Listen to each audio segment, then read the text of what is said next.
گجرات میں 62 سالہ بزرگ خاتون نے 31 سال میں سوئی دھاگے سے قرآن پاک کا خوبصورت نسخہ لکھ دیا۔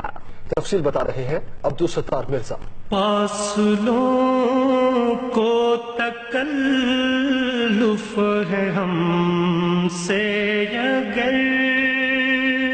گجرات کے محلہ گڑی احمد آباد کی رہائشی نسیم اختر نے 1987 میں قرآن پاک کے اس نسخے پر کام شروع کیا، جس میں 300 گز کا سفید کپڑا، کالے اور گلابی رنگ کے دھاگے اور 25 گز پیپر پٹی کا استعمال کیا گیا۔ قرآن پاک کا یہ نسخہ 10 جلدوں پر مشتمل ہے۔ ہر جلد میں 3 پارے ہیں۔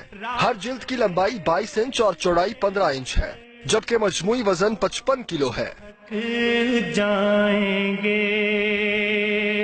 بزرگ خاتون نسیم اختر کا کہنا ہے کہ قرآن پاک کے اس نسخے کی ڈبل کڑھائی کے لیے انہوں نے کسی کی مدد حاصل نہیں کی، بلکہ اللہ تعالیٰ کی نصرت کے ساتھ ان کا حوصلہ بڑھتا گیا اور انہوں نے کڑھائی کے لیے باوضو رہتے ہوئے اسے مکمل کیا۔